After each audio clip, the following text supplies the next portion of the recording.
ভারতবর্ষের প্রথম কোনো সাংবাদিক সংগঠন আরজি করে মহিলা চিকিৎসককে ধর্ষণের প্রতিবাদে মোমবাতি মিছিল করল। যদিও এই মিছিলটি ছিল মৌন, তবে মিছিলটি ছিল শুধুই ধর্ষকের বিরুদ্ধে। ধর্ষককে যারা লুকাতে চাইছে তাদের বিরুদ্ধে। মিছিলটি ছিল কর্মবিরতির বিরুদ্ধে। মিছিলটি ছিল আসল দোষী যেন সাজা পায় তার জন্য। চুঁচুড়া ইমামবাড়া হাসপাতাল থেকেই মৌন মিছিল শুরু হয়, শেষ হয় চুঁচুড়া থানার সামনে। West Bengal news portal reporters welfare অ্যাসোসিয়েশনের সাংবাদিক সংগঠনের সাংবাদিকরা এই মিছিলে অংশগ্রহণ করে এক অভিনব প্রতিবাদ করে। এই মৌন মিছিল আপনাদের, দেখুন, আমরা সাংবাদিক, আর সাংবাদিকতার বাইরেও আমাদের বিশেষ করে আমরা যারা একটি ক্ষুদ্র সংগঠনে আছি, West Bengal news portal reporters welfare association, আমাদের মনে হয়েছে, আমাদের বিবেকে কামড়েছে যে সাংবাদিকরা সবসময় প্রতিবাদের আওয়াজকে তুলে ধরে, কিন্তু সাংবাদিকরা যে প্রতিবাদের মুখ হয়েও দাঁড়াতে পারে সেটা আমরা একটা ব্যতিক্রম করার চেষ্টা করলাম। কাউকে আঘাত দিয়ে নয়, কোনো রাজনৈতিক দলের পক্ষে নয়, কোনো রাজনৈতিক দলের বিপক্ষে নয়, কোনো রংহীনভাবে এই প্রতিবাদ। একজন সাংবাদিক যখন আক্রান্ত হয় অথবা সমাজের যে কোনো স্তরের যে কোনো মানুষ যখন আক্রান্ত হয়, তখন যারা পাশে থাকে, তখন যাদেরকে মরণাপন্ন অবস্থা থেকে স্বাভাবিক অবস্থায় যারা নিয়ে আসে তারা চিকিৎসক। সেই চিকিৎসক, একজন মহিলা চিকিৎসকের উপর যেভাবে খুন ও ধর্ষণ হয়েছে তা ধিক্কারজনক এবং ন্যাক্কারজনক ঘটনা। এই ঘটনার প্রতিবাদ করার কোনো ভাষা নেই। তাই অনেকে অনেক কিছু করছে, অনেক মিছিল হচ্ছে, কিন্তু সাংবাদিকদের এই মিছিল সত্যি ব্যতিক্রম, এবং এই ব্যতিক্রমতা দৃষ্টান্ত রাখবে আজ থেকে 50 বছর 100 বছর পরে। মানুষ মনে রাখবে যে কোনো একটি সাংবাদিক সংগঠন আজকের দিনে দাঁড়িয়ে এরকম একটি নারকীয় ঘটনা, যেটা আমরা এর আগে হাতরাসে দেখেছিলাম, তারপরে পশ্চিমবঙ্গে দেখলাম, সেই ঘটনার প্রতিবাদ করছে কোনো রাজনৈতিক দলের বিরুদ্ধে নয়, প্রতিবাদ হচ্ছে ধর্ষকের বিরুদ্ধে।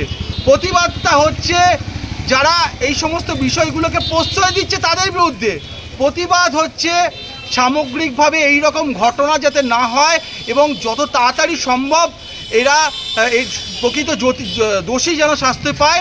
এবং তার সাথে সাথে মানে এই ঘটনা, যে ঘটনা ঘটেছে নিকৃষ্ট ঘটনা, এই ঘটনাকে আমরা ধিক্কার জানিয়ে প্রতিবাদ করছি। এটা কোনো, আবার বলছি, এটা কোনো রাজনৈতিক ব্যানারের প্রতিবাদ নয়। এবং চিকিৎসকদের কাছে করজোড়ের অনুরোধ, একজন আমাদের ঘরের মা, আমাদের বোন, আমাদের ঘরের ছোট মেয়েকে আমরা হারিয়েছি। আপনারা চিকিৎসক পরিবারের হলেও আমরা সাংবাদিক হয়ে বলছি, আমরা এতে হৃদয় থেকে ব্যথিত। আমরা হাত জোর করে বলছি, আপনারা কর্মবিরতি করে থাকলে তার জন্য একজন দুজন নয়, কয়েকশো জন মৃত্যু মুখে পড়বে। দয়া করে আর কাউকে মৃত্যু মুখে পড়তে দেবেন না, এবং আপনারা কর্মবিরতি ছেড়ে স্বাভাবিক অবস্থায় ফিরুন, আমরা এটা চাই। এবং অবশ্যই দোষীরা সবথেকে যে বড় শাস্তি, যে মৃত্যুদণ্ড, সেই মৃত্যুদণ্ড হোক, সেটা আমরা চাই। ধন্যবাদ। কি নাম আপনার?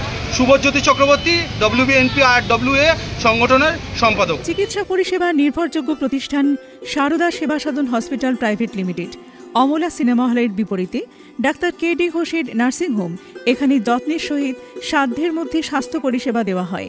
এখানকার অত্যাধুনিক ফেসিলিটিগুলির মধ্যে হল ICCU, AC sharing cabin, AC cabin, NICU, maternity, paediatric, ventilator facility, modular OT, orthopaedic surgery, any type of surgery, obstetrics and gynecology, 24 hours ambulance facility, general medicine, pathology, physiotherapy, PFT, ECG, EEG, Holter monitoring. এছাড়াও থাকছে daily OPD service, 24 hours emergency service. আমাদের ঠিকানা Barasat road, নোনা Chandanpukur, Barrackpore, Amala cinema হলের বিপরীতে, কলকাতা 122। যোগাযোগ 03325920006।